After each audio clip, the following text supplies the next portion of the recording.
കുരുക്കിന് മുകളിൽ കുരുക്ക് എന്ന് പറയുന്ന പോലെയാണ് ജയസൂര്യയുടെ ഇപ്പോഴത്തെ അവസ്ഥ. മുമ്പ് ഹേമ കമ്മിറ്റി വന്നപ്പോൾ ജയസൂര്യയുടെ പേര് കുറെ നാറിയതായിരുന്നു. പക്ഷേ ഇപ്പോഴത്തെ സേവ് ബോക്സ് ആപ്പ് തട്ടിപ്പിൽ ജയസൂര്യക്കെതിരെ നടപടിയുമായി എത്തിയിരിക്കുകയാണ് ഇഡി. ഏകദേശം 39 ലക്ഷത്തിന്റെ സ്വത്തുക്കൾ കണ്ടുകെട്ടി.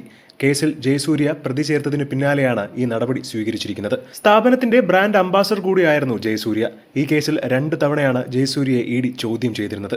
സേവ് ബോക്സ് ആപ്പിനെ സാധാരണക്കാർക്കിടയിൽ പ്രൊമോട്ട് ചെയ്യുന്ന തരത്തിൽ അഭിനയിച്ചെന്ന ആരോപണത്തെ തുടർന്നാണ് ജയസൂര്യയെ ഇപ്പോൾ ഇഡി ചോദ്യം ചെയ്തു വരുന്നത്. നിക്ഷേപമെന്ന പേരിൽ നിരവധി പേരിൽ നിന്ന് കോടികൾ തട്ടിയതിന് ആപ്പ് ഉടമയായ തൃശൂർ സ്വദേശി Satwik റഹീമിനെ 2023 Thrissur east police കസ്റ്റഡിയിലെടുത്തിരുന്നു.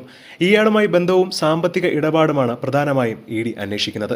തട്ടിപ്പിലൂടെ save box നേടിയ കള്ളപ്പണം കൈമാറിയവരുടെ പട്ടികയിൽ ജയസൂര്യയും ഉൾപ്പെട്ടതോടെയാണ് അന്വേഷണത്തിന് വഴിയൊരുക്കിയത്.